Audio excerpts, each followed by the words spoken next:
So, did you know that there's approximately 1,600 new residents in Notl? It's amazing. And it's going to be growing too, for sure. It's a good place to be. Let's face it, it's very attractive. So we need to ensure that we keep it good and attractive, and thank goodness we're on heat. But the Niagara Regional Council, as you know, it has 31 members, a chairperson who is elected by the council, and mayors of each of the 12 municipalities in the region, and 18 regional councilors, of which residents here will only get to have one representative. So that's because of our size. Anyway, but we're going to have the best representative, I'm sure.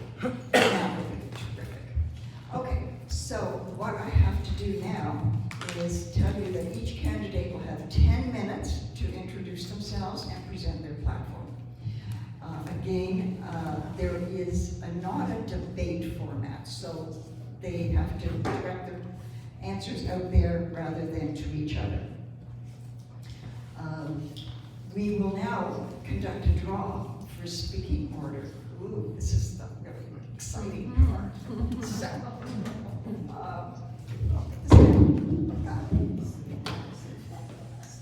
and you can put up your hand. Who wants to do the draw? Okay, gotcha.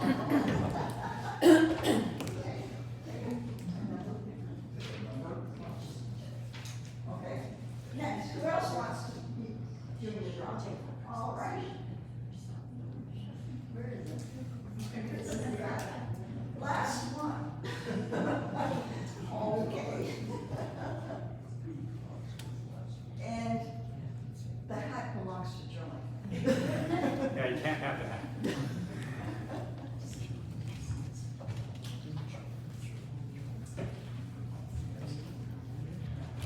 That was called audience participation, right?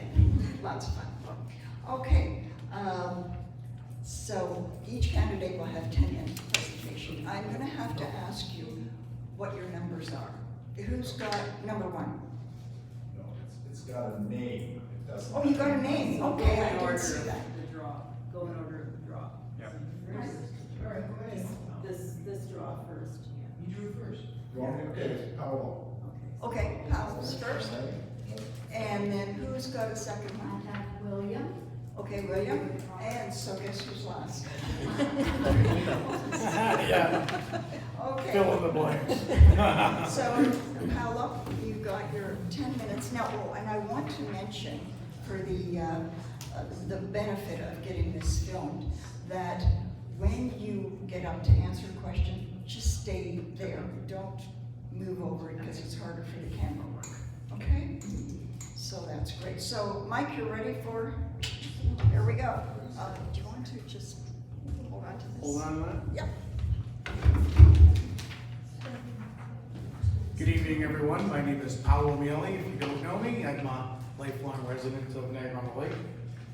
Born and raised, met my wife at St. Mike's School, Adriana. We have 3 children, 2 in university and 1 in grade 6. So there was a bit of a break somewhere, and our surprise Michael came along. I plan on being the next regional council for Niagara-on-the-Lake to represent you. Been a lifelong resident, as I said, all my life. On committees, I've been vice chair of the Niagara-on-the-Lake Community Policing, which we don't have any longer, but I plan to bring that back. And that's important because as a community policing organization, we were able to meet monthly with the police department and go through the issues that we had and dealt with them. Since that's no longer available, it's been tough to get things done in Niagara-on-the-Lake in terms of policing. I was also a lifelong member of the Virtual Business Association, which is the Stampede, so started that when I was 15. So that's a great fundraiser. Niagara-on-the-Lake Agricultural Committee, the Irrigation Committee, the Museum Committee, and of course, we brought in the outdoor ice rink in Virgil last year. The regions that people are really talking to us about, and I think we all have the same issues that we're hearing all the time: property taxes, economic stability, jobs, road safety, traffic, more police officers in our town, transit, long-term care, medical services, nurse practitioners, and of course, my experience as town council, and some of us had experience as well, that plays a good role in what we have to do. We can understand policies and procedures on how government works, and going to the region and explaining things to the from a regional perspective with rural mayors, rural regional councilors, that's how we're going to get things done. I promise in Niagara Lake, my business experience has led me to this role right now. I've got fire in my belly to get things done for Niagara Lake, and that's what we need. I have got fire in my belly to get things done. I want to engage with people. I'm on social media. I'm available by email, telephone, and of course, the needs of the commitment, or the needs of this community at the regional level is far important, just as much as the municipal election is. So, if I have your support, I promise that I will commit everything I have to Niagara Lake and Niagara Lake first. Thank you.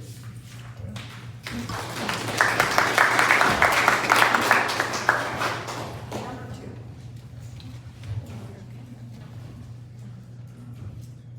2. Well, my name is William Roberts. Thank you all for coming. And it is great to be with the Legion, not just for fish and chips, but to be reminded of all those who gave their lives for us and served us in so many ways through the Legion and through the World Wars. I also want to give thanks to Focus Niagara on the Lake for hosting this tonight. What we want to be, such an important question and theme. And I do hope that whoever's the new mayor and council, Joe, in the future can have you use the community center for such events, because public discussion, forums, and civic matters, I think, are well placed at the community center. And I think I would really be supportive of doing that. I had 2 supporters already that frankly couldn't make it because there's no accessibility for them to come up in the elevator. So let's get it next time at the community center, don't you think? Yeah. So I must say how much I've enjoyed, and I'm waiting to hear from the others too, about how much I've enjoyed getting out and just meeting the residents around town and all the villages here, and the doorsteps, and I don't know if it's the autumn leaves or the fall weather or Thanksgiving, but I've just encountered so many pleasant and positive residents here in Niagara on the Lake, and I've learned a lot from them, and I've learned the kind of stories that mean a lot to them about living and being in Niagara on the Lake. So I thought, since I'm not known to a lot of you, that I might tell you a bit about my story. And my story in Niagara on the Lake begins in 1975, when I was finishing my BA up at Trent University in Peterborough. I was directing a student play at the time. I was a big brother and had a little brother who had chronic renal failure, taken to the Sick Kids Hospital all the time. Anyway, at the same time, my mother, living in our family home in Aldershot in Burlington, was dying of breast-to-bone cancer. And she said she wanted to have dinner out with her 4 sons and son-in-law, Mennonite son-in-law, my brother-in-law, Alan Shirk. And she said she wanted to go to this place called Pillar and the Post. So I came down from Peterborough, picked up in Aldershot, and we came to the Pillar and Post. And what a wow it was, that experience back in 1975. And I must say, every time I go past there to this day, I think of that memory, that night. My mother's death a year later was part of my decision to go to divinity school down in the U.S. And I came back, was ordained, and served in St. John's in Ancaster. And then I found how much time I was not just in the church, but I wanted to spend visiting parishioners in hospitals and long-term care centers and nursing homes. And I wanted more support for home care and palliative care for those, and even mental health care. And so I was then appointed to the cathedral in Edmonton. And if you remember back in the 80s, there was a thing called HIV. I buried the first person diagnosed with HIV in Edmonton, Ross Armstrong, and helped to establish with a group there the AIDS Network of Edmonton, which led to me, partly, I think, being elected to the Alberta legislature in 1986, because I got to know the community in its various forms. And I was elected twice, a second term, and despite the fact that many of us can admit to politics being a blood sport, over those close to 8 years, I got more than 20 initiatives and policies through the legislature during my time. The first one, can you believe, 1986, was compulsory seatbelt legislation. Alberta still didn't have it then. We argued for extra billing by physicians. I did get a substantial increase in the home care and palliative care budget. And then what was political suicide at the time, I introduced a gay rights protection bill. This was, again, Alberta, 1989. It didn't get through, but I'll never forget Delwyn Vreen, who came to me with his discrimination of being gay, and we took his discrimination case to court, and believe it or not, went right to the Supreme Court of Canada. Read about the Delwyn Vreen case, and we won. So it was a real triumph in so many ways, the little things you try to do and how they can have a big impact. Then I joined with that experience with a consulting firm. I got an executive MBA, and so joined the Health Management Resource Group, which did a whole lot of regional health planning and the development of community health councils. So it was the same notion of what's going on at the region, what's going on at the local council level. At the same time, I was still helping out churches from time to time there. But somehow then with my family and my 3 kids all being back here in the Niagara Peninsula, I decided to come back basically to home base and where things all got started. The bishop, as some of you know, appointed me to be the rector over at St. Mark's in Old Town. And I must say it was interesting that first week I was appointed was the same week Donald Trump got elected. And Leonard Cohen died. And I got to tell you, I was a big fan of Leonard Cohen. There, even at St. Mark's, I learned so much about this community. A real microcosm of the whole town, it seems to me. And some of you know this, that, you know, some were born and bred Niagara-on-the-Lakers who were just there from inception at the church. Others were kind of like many new waves of people who had moved to town over the years.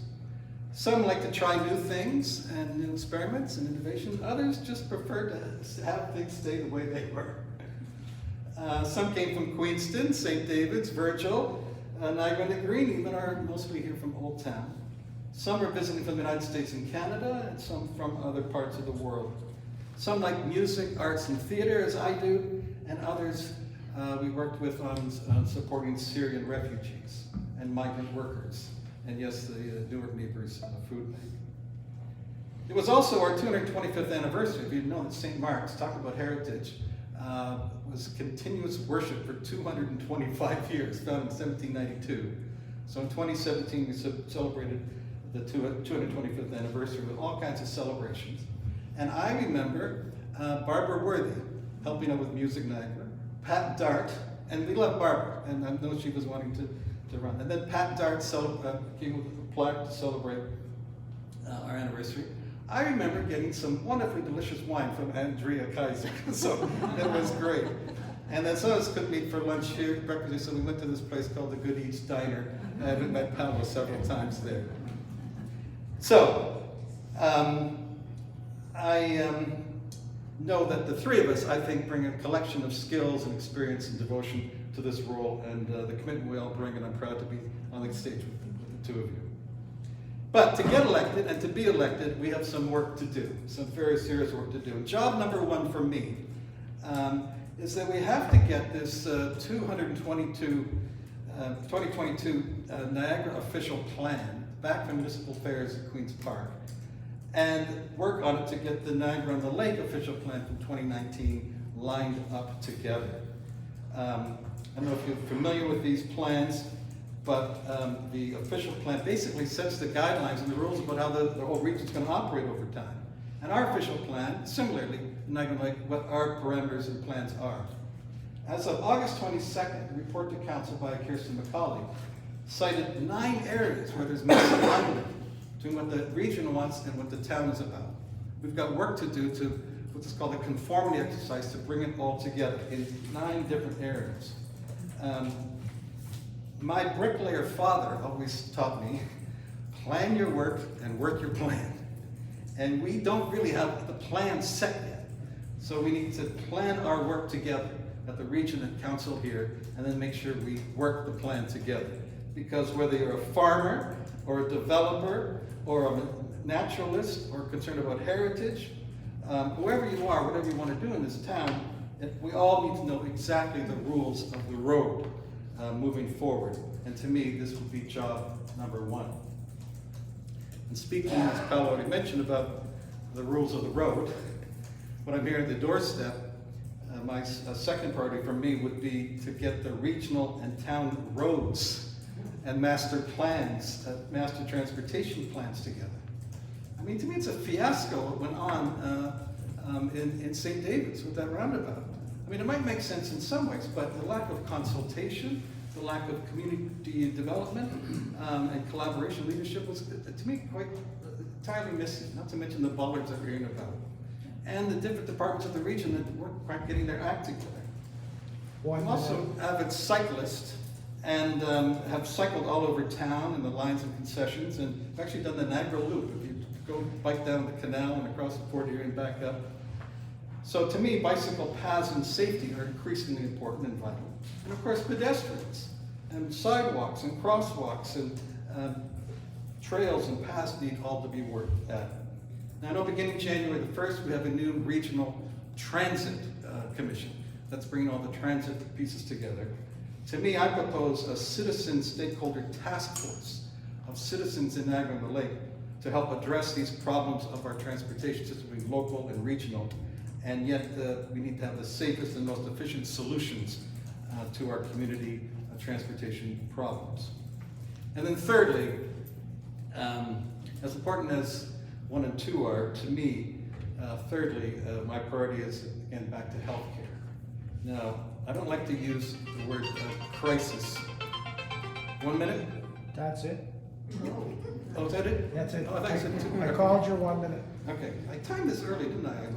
Anyway, healthcare and what we're going to do to improve our healthcare system is a number 3 priority to me. I've got 7 more on my website, so you can check it out, williamroberts.ca, but I do ask for your support on Monday to vote for Roberts for the future. I know Eileen and I have lots of kids and grandkids, as we all do.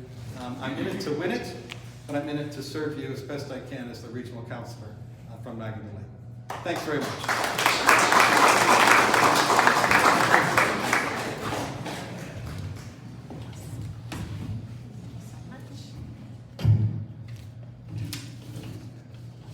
So I'm gonna put my stopwatch on, so I have my time. Okay, thank you. So I have 2 versions of my speech. I have the written one that I read to you and the one where I talk to you. So we're gonna do the talking version. I'd like to share a little bit of my story with all of you tonight. My name is Andrea Kaiser, and I was born and bred, well, I shouldn't say born, so I'm not, I guess, a true local. We had a little conversation earlier about people living in Niagara-on-the-Lake. And my vision really is in Niagara-on-the-Lake that we are one community. Myself, I did grow up in Niagara, moved here when I was about 5 years old. And for those of you who know a little bit about my background, I come from, I guess, a winemaking family. My father was a winemaker who had immigrated here from Austria, Italian and Austrian background, and founded Enniskillen Winery in, I guess, 1977, 1976. So I've been living in Niagara in the rural area. We grew up on Line 3 with my parents, and I have a brother and sister. And over the years, certainly was privy to an amazing revolution of the Niagara wine industry, to see what was happening at the time, not really understanding sort of the breadth and depth of what Enniskillen was doing for Niagara-on-the-Lake. Came later to understand and be very excited about our community. Excuse me. At one point, did go off to University of Guelph to study politics and history. And I often joke with my friends that I graduated from politics, that I'm finally, or have been using my degree, because I never really planned on going into politics. You know, I took it as a base course to be able to go on to law school, but it was certainly not my aim or my plan to become a politician. It was something that really found me, that people would encourage me when I originally was a town councillor, and then later when I ran in the recent federal election, and very similarly to run for region. But it's become something that I've become very passionate about, and inspired by many people within the community, that you know, business people, community people in heritage. My daughter, Madison, who's here tonight, inspired me to run in the last federal election with her you know, vision and and care for the environment. So it's been something that's been a calling that wasn't planned, but has been and provided me with amazing experiences and an opportunity to give back to the community that I love. And certainly as a typical teenager, person going off to university, my goal was to leave Niagara-on-the-Lake, the little town, and go to the big city. That was the plan. And when I came back after graduating university, my family sort of accidentally decided to buy a business. It was a funny story I'll tell you about another day when we have a bit more time. And I ended up running the Anchorage Motel Bar and Grill in Niagara-on-the-Lake for 10 years for my family. And also started a family, had my daughter and my son, so a mother of two, living in Niagara-on-the-Lake. And it was very soon that I realized that being able to work here and live here and be in Niagara-on-the-Lake was a really special thing, that this is a great town. And certainly, the idea growing up that Toronto or the big city would be an amazing place to go, I soon realized that I just wanted to stay right here. And so that's one of the things that I'm very passionate about. And when I tell you a little bit about my platform, when I get to the end of my presentation, I'm very passionate about sustainability, and one of those things is the ability for people to live and work here so that they can raise their families and can live here, retire here, and have different types of housing, etc. So this is one of the sort of the pillars of what is very important to me. So when I was a small business owner at the Anchorage, that was the first time that I was encouraged to become or be involved in politics. And I was encouraged at the time, I was sitting on the chamber board, to run as a municipal councillor. And I was in fact elected for 3 terms and was very privileged and honored to serve for over a decade, so 11 years here in Niagara-on-the-Lake. I guess it would be my 30s. The kids were a little younger at the time. But had sort of an amazing experience of learning about so much. I was chair of so many different committees, including planning, corporate services, fair taxation, small scale tourist accommodation review, municipal heritage committee, agriculture committee, and sort of the list goes on. But what was exciting about it was that I was constantly learning. I served on the library board as well, and able to give back to this community and really provide leadership, guidance, advice, listen to residents, and help to build a better Niagara-on-the-Lake. So extremely rewarding experience, and I loved most minutes of it. Of course, politics has its ups and downs, but for the most part, very much enjoyed being a counselor. And then as my children got a little older, they entered high school, and I just decided that I should be at home a little bit more and finish raising them. So I was out of politics for a little while, but in the meantime, drew my career, and after we had sold the Anchorage in Niagara-on-the-Lake, I ended up returning to the wine industry, which was a lovely experience for me to work for a local winery. And I've been working there for the last 20 years as director of marketing, and even launched my own wine brand. So it's been an amazing experience. During that time at Ripe Estate Winery, I also taught at Niagara College. I did a wine business management course, so that was a great experience for 10 years. I also served on various committees within my industry, so I was the chair of Wineries at Niagara-on-the-Lake, so working on strategic marketing plans. It sounds like we might be talking about tourism tonight, so lots of experience on that side. And also recently, and I'm still actually the chair of Sustainable Wine Growing Ontario, which is a program that examines sustainable winemaking practices to better the way that we grow and make wine in Ontario and be more environmentally conscientious. So it's been a really exciting career for me. As I said, I love Niagara-on-the-Lake. I love working here. I actually even recently went off to University of Davis this spring to take an executive wine business program to learn more about what's happening around the world. Recently spoke at a tourism conference in Portugal with my daughter, who didn't mind me having her tag along and support me there. So it's opened up so many doors for me, and truly I'm just so grateful for what Niagara-on-the-Lake has been able to give to me and my family and my life and enrich me, and I'm excited to give that back and to help Niagara-on-the-Lake grow positively into the future. So, the question, why me? Thank you to amazing candidates beside me, of course. But at the end of the day, one of us needs to be selected, and I'm hoping that you will consider my experience. What my leadership skills that I've shown over the years in chairing many committees and being on council. And I think what resonates for me in representing who I am is really what I think the reputation I earned as a municipal councillor was that I have a very balanced approach. So I listen, I consider all the facts, I take the information, and I want to find a solution. Not everybody will be happy, of course, because it's hard to please every particular person in the community, but my goal is to find always the best solution that's going to serve as many residents as possible and going to have the best outcome for us. So that's the way I operated sort of as a municipal councillor, and my intention would be to do the same as a regional councillor if you were to provide your support to me, and obviously that would be most appreciated.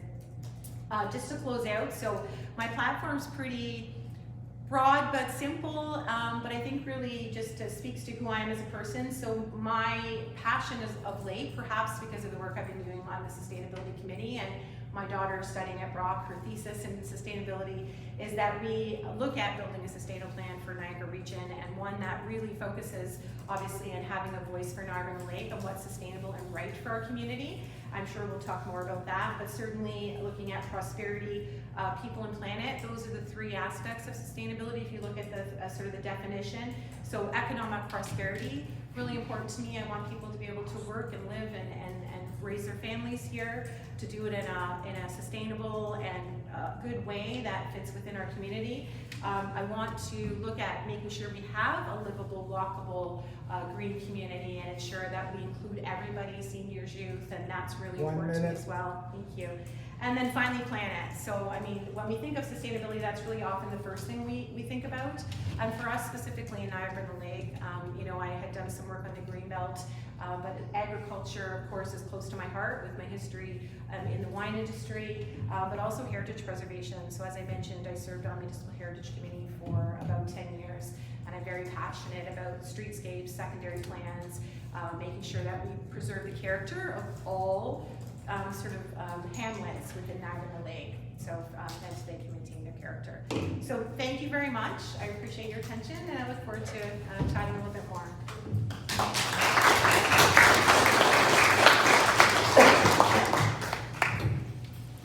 Thank you very much, candidates. It was very, very interesting, and I'm sure the audience felt the same way. Appreciate it.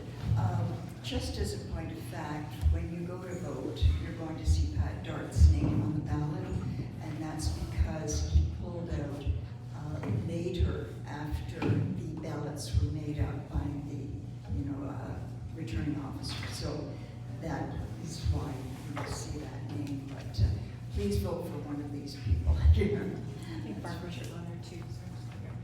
Oh, you're good. Okay, so now we're going to have the question period. I'm going to ask that when the candidates get up to speak, that you just use that mic, don't come here. Okay, it's easier for Betty to deal with that. That would be good. Okay, the first question, and candidate number 2 gets that. So, but you'll all get to answer it too. Like the bachelor.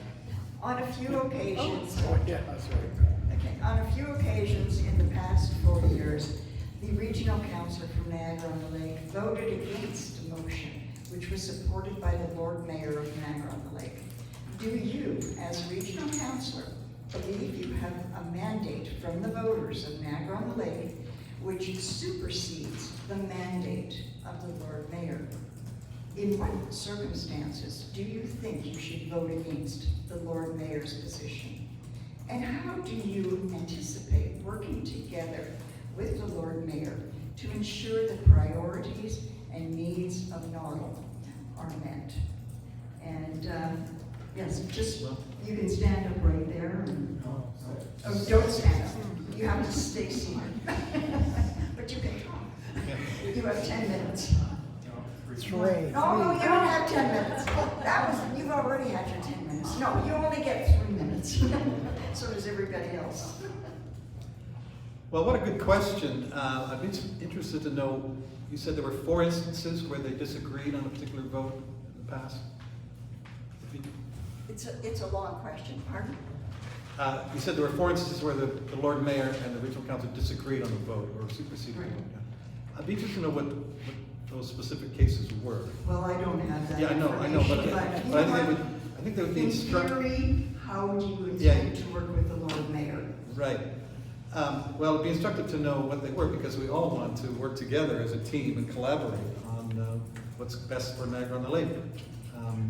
As we know, in terms of our property taxes, we're the 3rd largest contributor to the Niagara region, but we're 9th in population, so there's a lot of leverage that we have, a lot of interest that we have in our own identity as a municipality. At the same time, at the region, there are a number of issues that we need to work at with all the other municipalities. So as a regional council, I would put our interests first, but I want to make sure that our interests would align with and support other regions, what other municipalities want as well, whether it's policing, healthcare, development issues, agriculture. So the goal is to work together. If it came to a point, in my view, where there was a glaring disagreement, I think the Lord Mayor and I would have to just sit down and work out what that's about and what's going to be in the best interest of the town. But again, our role, I think, as regional councilors, we're not just a representative of Niagara-on-the-Lake. We have to also understand what the region's about as well. So it's a tough question to trade off, but I would first say, let's work it out. And then if there's some enormous issue where there's a great disagreement, I don't know, I would have to look at each case by case as that comes up. How about you, Paolo? I think that's There you go. going over. Yeah, Andrea's next. Andrew. Thank you for the question. So I guess first off, I'll just say I don't think one vote supersedes the other. I don't necessarily think the region would supersede the mayor. At the end of the day, in my opinion, my understanding of regional council is that they are both one vote at the region. So I definitely wouldn't feel one should supersede the other. That being said, I do believe that part of the success of the region is based on collaboration, especially since we only have 2 votes. So certainly, I think as much work as possible needs to be done to ensure that the regional council member and the mayor hopefully have agreement. That would be ideal. Not to say that there might be particular instances where there is not agreement, but as far as my plan would be to meet with the mayor regularly, perhaps once a month before the meetings, to discuss the viewpoints, ensure that we both understand sort of our perspectives. Maybe there's some common ground if we are disagreeing. So I guess that was one of the things as well as a municipal councillor that I always worked towards, was finding collaboration. And I think not only with your mayor, but at the region, it's essential to have collaboration, because you are 2 of so many regional councillors. So you have to find a common ground with other regional councillors to move things through the process. Something that I think that I have excelled at over my career, and I really plan to use those same experiences and skills to apply in this instance. Sitting on council, there was very rare occasions where you got a unanimous vote on everything.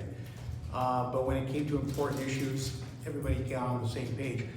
There's probably going to be instances, whomever the Lord Mayor is going to be, but I always look at it this way: it's the will of the council, not the will of the mayor. The mayor is just the leader, but it's the will of the council, and that's the most important thing that we have to do, is it's the will of the council. So, for instance, they voted unanimously to say no to the St. David's Roundabout. That was the will of council. And so the will of region may be a little different. There's 30+ regional representatives there.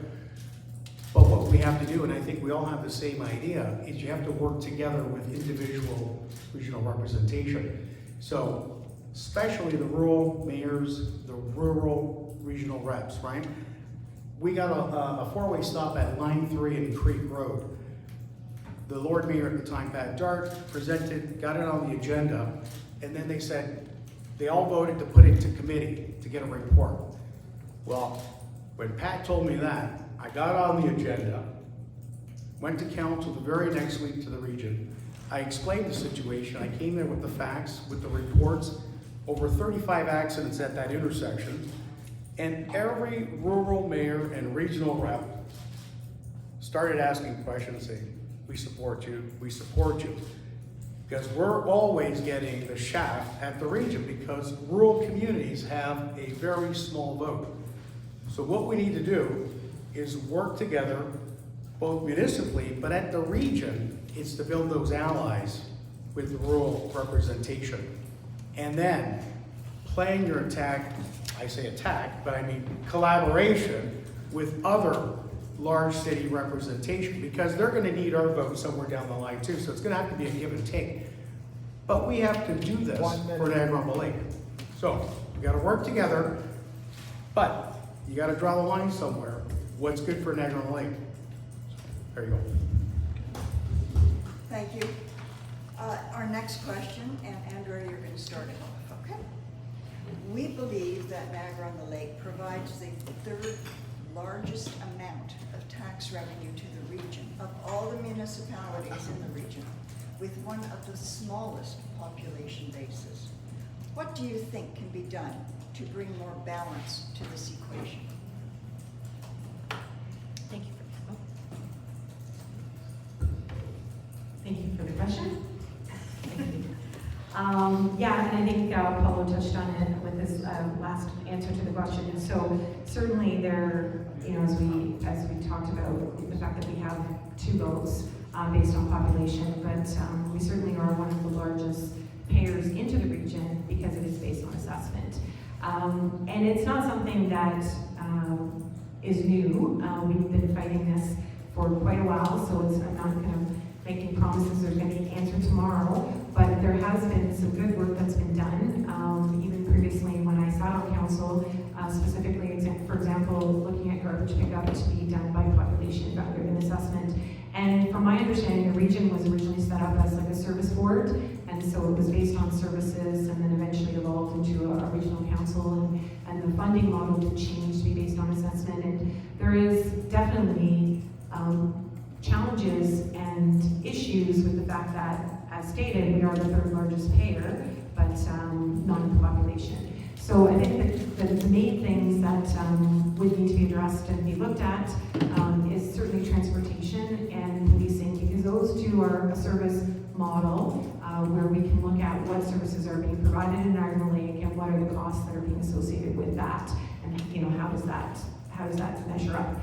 From recently chatting with Gary and Betty, I understand there's been some recent work that's been done on transportation to break that down to not be based on assessment, but to be based more on services. And as many of us know, we are lacking transportation services here in Niagara Lake, and that's something that I would be hoping to increase for Niagara Lake, but also to have it fairly taxed. And then the same conversation I believe needs to happen around policing, to ensure that we are relating the costs more directly to the services that we receive here in Niagara Lake. I mean, we're happy to pay our fair share, but I think that needs to be reviewed. Unfortunately, it goes back to the fact that we are 2 votes. So as you know, mentioned before in the last question, collaboration is key, and finding other like-minded municipalities who are in similar situations is probably a good path, and really going to rely on collaboration with other regional councillors. Am I next or are you next? Yeah.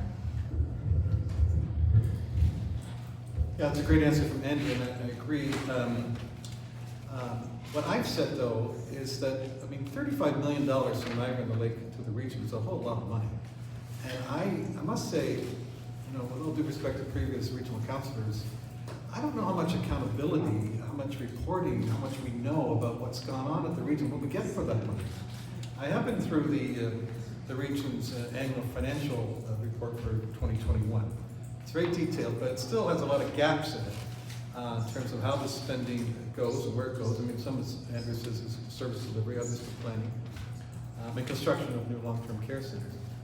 But I'm going to call for a value for money audit of that $35 million to know how much of that money is going to support various services in the region and how much we're getting back from that in a variety. Now, I agree there's going to be a lot that we do get back in very good services, but there's so many gaps and so many unknowns, and I think it's incumbent on the region to provide more information, and it's incumbent on the regional councillor to communicate with the residents and Niagara Lake and what we're getting for that money.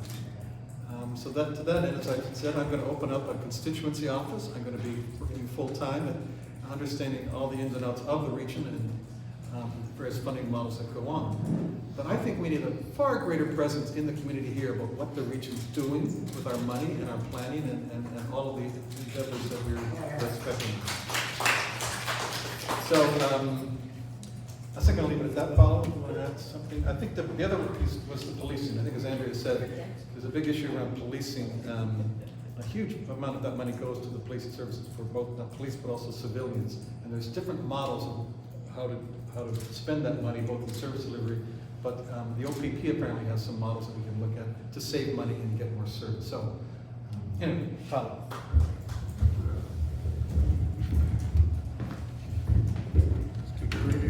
Yeah, I know. Yes, keep Please reading. don't strangle yourself. That's it. I've done that before. Okay, so in terms of the budgets, this is the hot topic, I think, for Niagara on the Lake. We pay $1 million more than the city of Wellington in regional taxes, and we get this much, right? You well know that. So the budget, based on the assessment, the population, we're gonna be about 20,000 people soon. Transit, right now, we're currently paying about $700,000 for Niagara on the Lake. That's gonna go to about $2 million within the next 2 years for regional transit. So we have to make sure that we're gonna be getting our fair share of transit and the right routes. And of course, public consultation has to be part of that.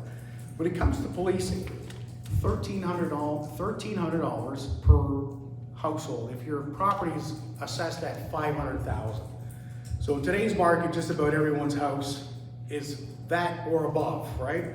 So we have 2 police officers, and most of us see them either hiding somewhere or doing something, but really not on the roads. And I've gone out with police ride-alongs, and I've worked with police officers, and I get it. But we need our tax dollars to be working for us. We have safety issues on our rural roads. So having a 3rd police officer in Niagara on the Lake, I actually did a poll on Facebook that had about 180 votes on it. 30 people said no to more police officers in Niagara on the Lake, and I was like, scratching my head. Okay, but the money part of Niagara on the Lake, we pay a lot of money, and we're not getting the same services. We're getting some services. We need a lot more of those services, and this is where it comes back to the budget time. And working with rural mayors, rural regional councilors, and of course, the guys from the city. It all has to work out, and I think we can get it done. So, I think everybody on this table here, in the audience, and all of Niagara on the Lake say we get far less for what we pay.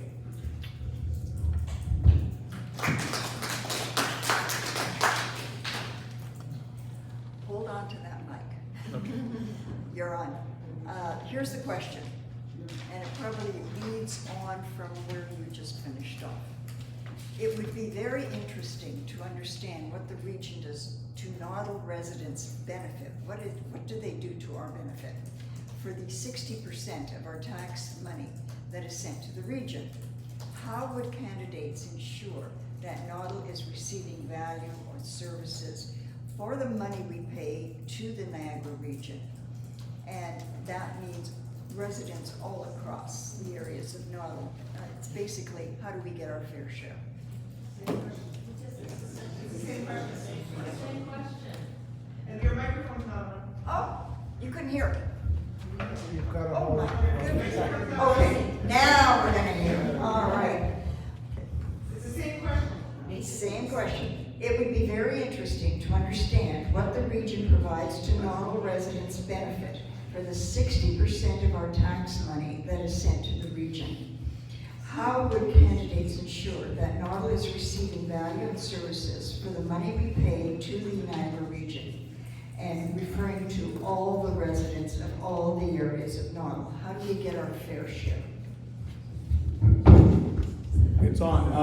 I think we answered the question pretty much, so I'll say what I just said before, and then I'll wait for the next question so we can get more done. Who's next? Yeah. Right, well, when you look through, as I have the annual financial report 2021 from the region, I mean, there's a number of services, whether it's transit, the EMS, water and wastewater services, regional transit, the on-demand services, our roads. I mean, there's a number of things that we didn't have the region that would fall on us. I mean, maybe we could do it better. On the other hand, maybe in a shared way as the province has so designed that at a regional level we can share and find some greater efficiencies than if all 13 municipalities were doing it on their own. But again, it comes back to this value for money that I'm proposing, and to be far more accountable to taxpayers and the residents, property owners here about what we're exactly getting for the 60% of the money that goes up there.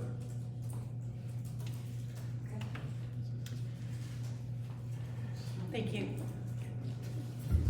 Yes, so not to repeat, obviously fair taxation, but I guess the only thing I might add would be that in addition to fighting for reduction in service costs for things that were being under-serviced, I think there's also an opportunity to look at what services the region does provide and to make sure that as a regional council that we're, as your representative, looking at all the programs, making sure that we're communicating what's available to residents. For example, there's grants through the region for heritage preservation, so making sure that we have good communication, sharing that information on a regular basis with councillors so that we take advantage, for lack of a better word, of what services are there that maybe we're underutilizing, and that I would really sort of base that on improved or increased communication with council. That was something when I sat on council, I really wanted to hear more from our regional representative for a few years, and so something that I would want to regularly do, let's say on a quarterly basis, to provide a report and to communicate with residents a little more frequently to share what services are available and what can be accessed.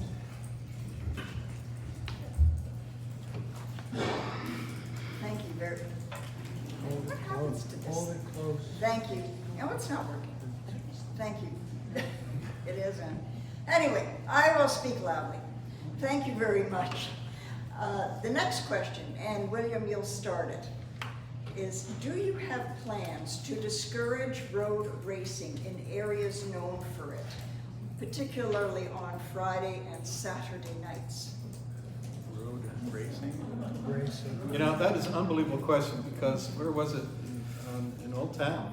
When I knocked on somebody's door, they said, what are you going to do to stop the road racing up down to Gage Street, which just went over on Friday nights? I mean, I've never heard of such a thing. So thank you for the question, and it obviously needs to be addressed in a very aggressive way. And I guess it's back part of this issue around policing. Although I think, didn't you both get this questionnaire from the Niagara Regional Police Service? I was not aware, as they're pointing out, that there's actually a shortage, not just in doctors and nurses, but there's a shortage in those who are stepping up to want to be police and law enforcement in the region, and even on the civilian side. So it's going to be a stretch to get, we say we want more policing, but if there aren't police people to hire and to bring into town, it makes it very challenging. So we have to find some alternative ways. So whether they're, I don't know, speed bumps or cameras or other ways in which to stop this or identify it when it comes up on a Friday night. And not just that, but I think we're all hearing about speeding on all the roads and the highways and the safety that, how speed just kills, and we need to do a lot more to enforce ways to limit, and again, all kinds of new technology and other ways to prevent that and reduce it, because it's not healthy for us, as Paolo already said, that stops, and there were how many accidents?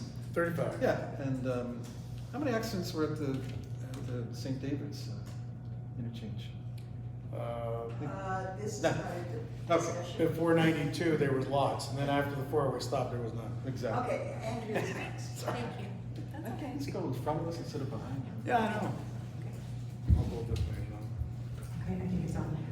So oddly enough, I know quite a bit about road racing because I live on the Parkway where apparently they decided to set up a speed trap after many evenings on Sunday night. So every night, 11 o'clock, we'd go to bed, and then the motorcycle racing would start.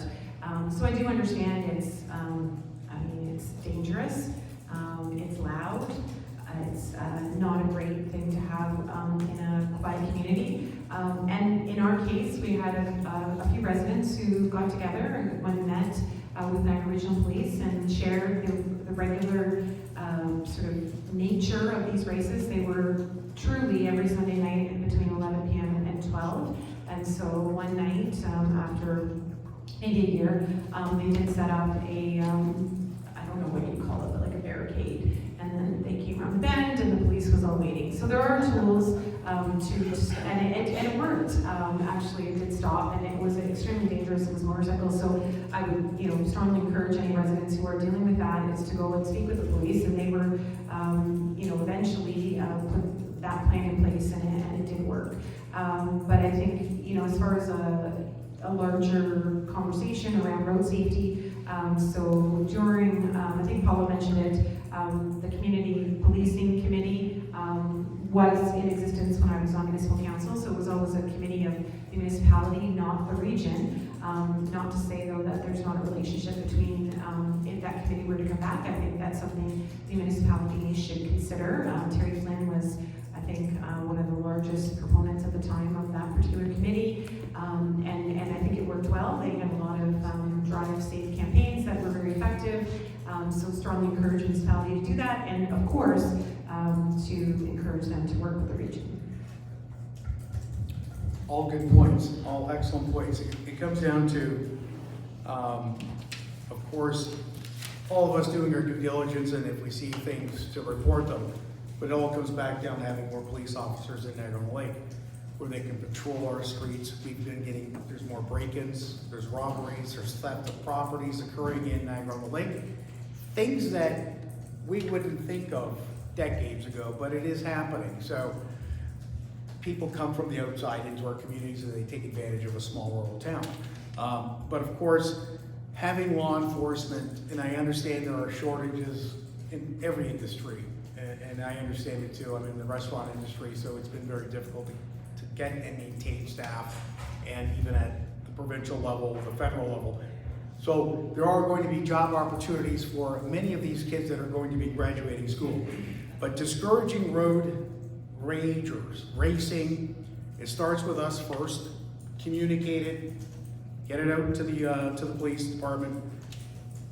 But our tax dollars have to work for us, and we need more police officers on our roads to patrol it.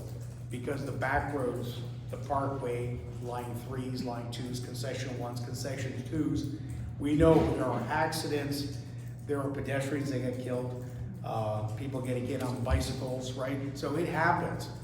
These are the things that we have to encourage. And again, the community safety committee that the municipality can begin again. We can all participate on that, but we really need to have more law enforcement in Niagara-on-the-Lake. So it starts with us.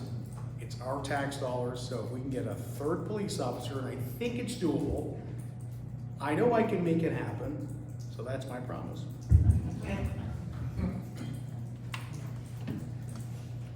Thank you very much. Our last question is from the Lake Report.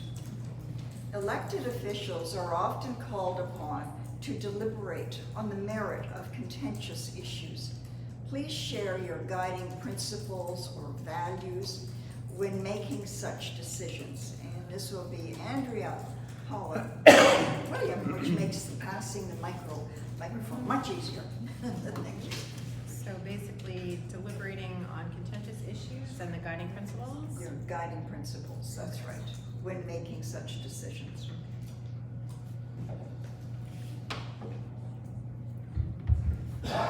So I can definitely say that I've had to use this technique many times during my town council years, as for those of us who have served in politics, which is all three of us. Sometimes there are no easy answers. Sometimes there's no way that you can find a solution that's going to please all residents. And that's just a reality of being a politician. And my guiding principle has really been based on my experiences in collaboration, listening to residents, listening to planners, whoever's writing the reports, listening to the experts, and then taking a step back to digest all that information and using my experiences and my expertise to make a decision that I think is going to serve Niagara Lake to the best of sort of its ability based on all the information available to me. So I don't usually make election promises unless I'm absolutely fully informed. I used to often get a question like on my way to a meeting, how are you going to vote tonight? What are you going to do? They'd call me at home and say, well, I don't know because there's a public meeting tonight and I could learn something completely new tonight. And that might change my perception, my understanding of the situation, of the issue. So my principles are based on, sometimes having to follow my heart, because at the end of the day, that's why I'm elected, is to make those hard decisions. But it's always based on all of the information that I can get available to me and listening to residents.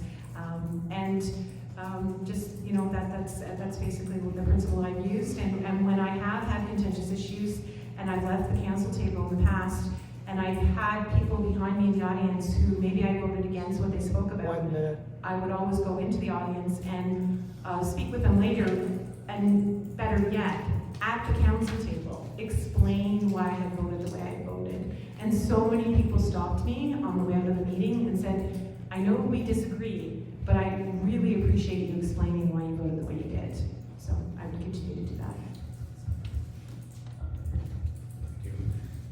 It sounds like this is more of a development issue where it's contentious. So we have official plans, and those are supposed to be the guiding principles that we have.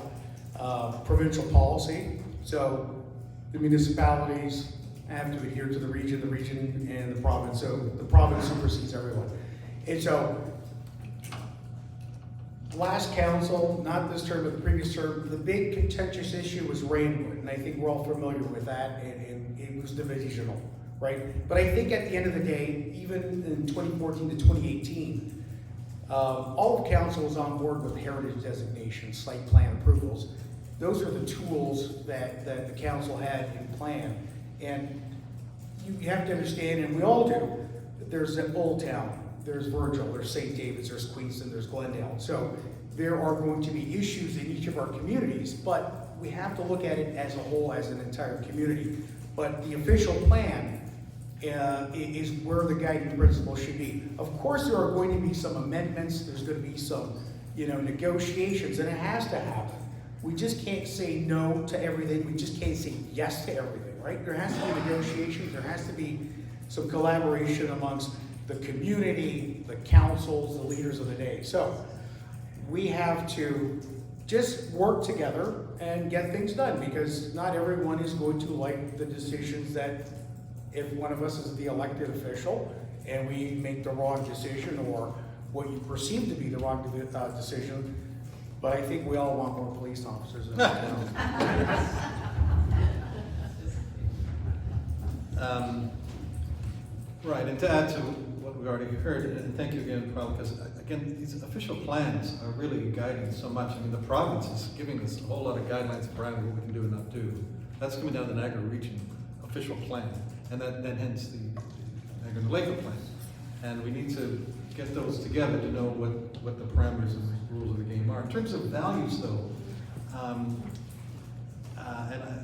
I think I've said this before in one of my publications, that I'm kind of a values-driven guy.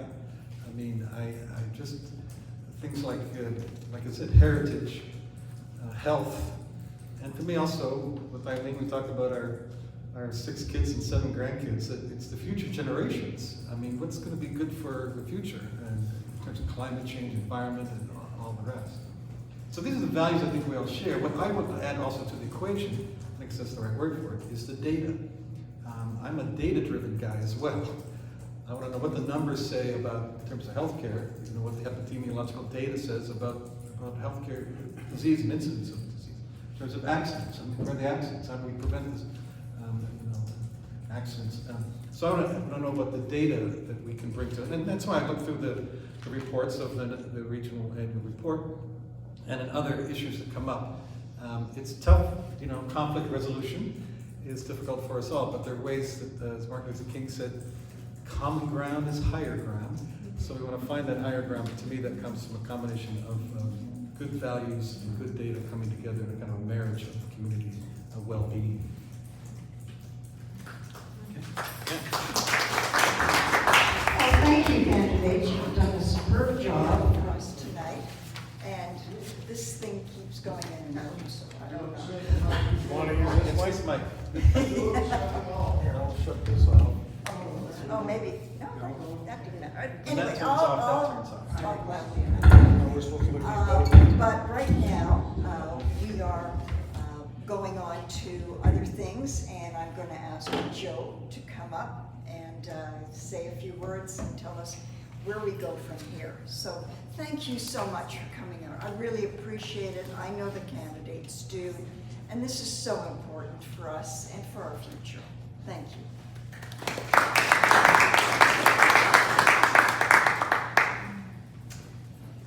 Well, I don't know if my voice is booming enough. Just doesn't work. Turn it on, Joe. What do you think? I'll try that one. Oh, thank you. Does this one work? Oh, yeah. All right. Okay. Hey, now this one works. I think they're both connected. Should I use them both? There you go. Common ground. Common ground, okay. I'm just going to take a few minutes here just to close the meet and greet sessions. These sessions were overall well attended again. Tonight being an exception, I guess we were competing with St. David's this evening. But in person, on YouTube, well attended. I hope that you found them informative and useful. Overall, just because I'm a numbers guy as well, throughout Facebook, YouTube, in person, we've had approximately 5,000 resident interactions. So people signing it's been exceptional. Just a casual observation of attendees. We had good cross-section, both young and long-time residents. People of my certain vintage were also here, so thank you all who attended. Watched on YouTube, submitted questions.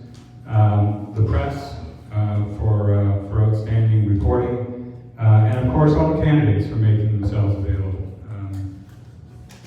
We once again received more questions that we could possibly deal with. We had over 55 questions, with many, as Gloria said, multi-part and long preambles associated with them. I think we got to most of the broad issues. Certainly we talked about policing tonight, didn't we? We did. I think so. So for those of you that are watching this on YouTube tomorrow and here who didn't get your questions addressed, I encourage you to contact the candidates. They want to hear from you.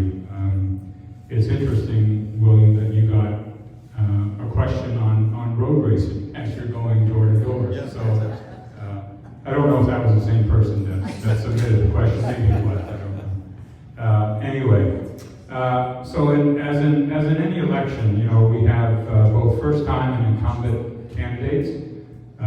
If you've heard me speak before, I have a fondness for using a quote to introduce a theme.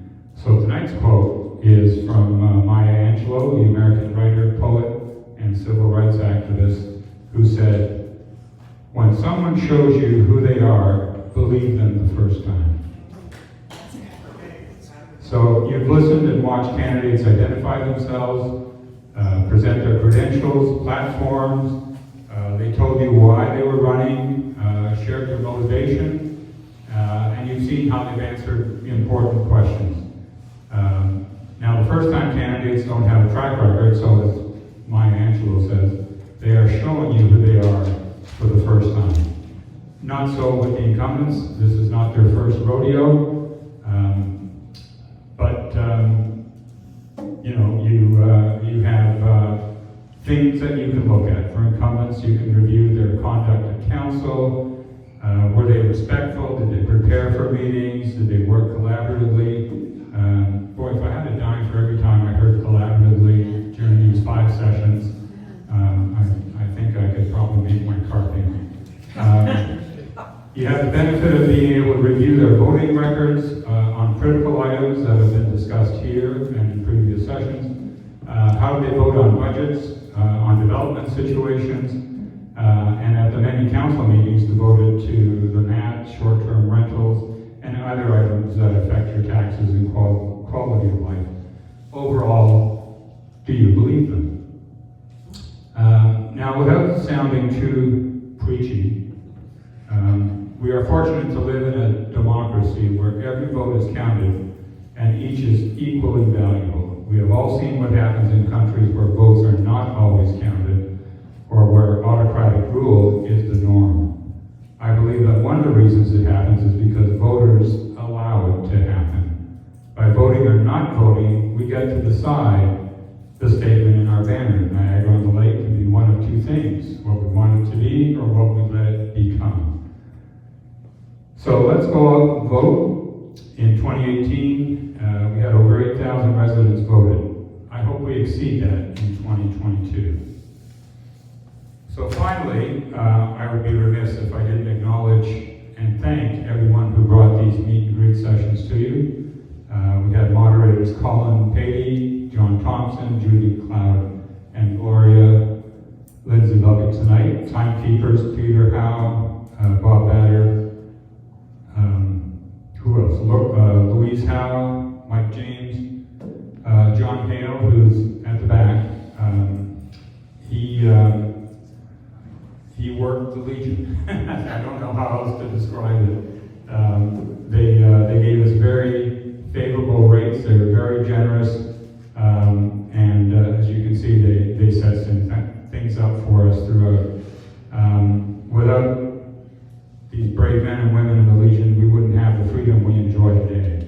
And we asked people to do a small donation at the end of the sessions, and all of that went to the Legion. John, I don't know if you know offhand how much we've donated. So 940 pounds.